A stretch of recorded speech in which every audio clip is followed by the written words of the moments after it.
Ergaa guyyaa har'aa Qolaasiyaas boqonnaa 2:6-10. Egaa Kiristoos Yesuus goofticha akkuma fudhatanitti isatti jiraadhaa. Akkuma barsiifamtanitti hundee keessan gad fageeffadhaa. Isatti ijaaramaa. Amantiitti dhaabamaa. Galata guuteera dhangala'u dhiyeessaa.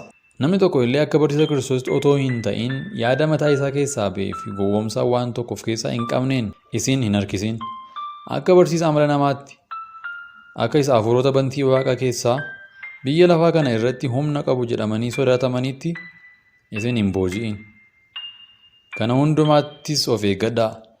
Guutummaan waaqayyummaa namummaa Kiristoos keessa hin jiraata.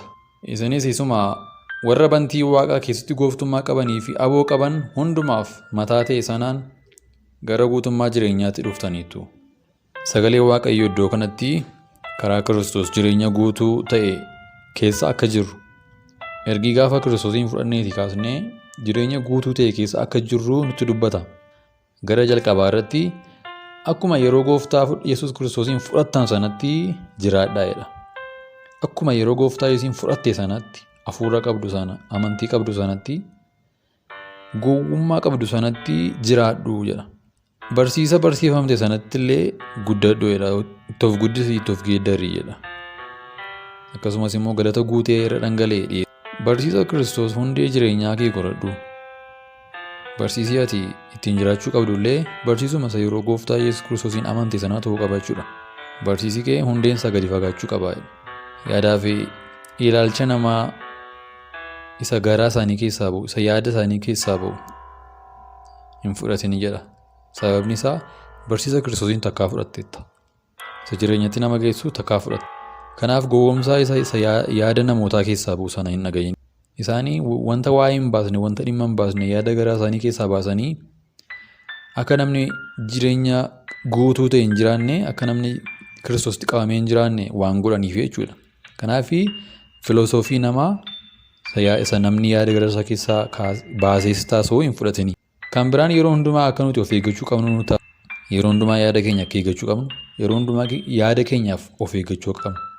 Yaadii keessa namaatii burqa waan ta'eef keessa keenya eeggachuu qabna, yaada keenya eeggachuu qabna. Garaa keenya keessatti barsiisa Kiristoos isa fudhannee eeggachuu qabna jedha.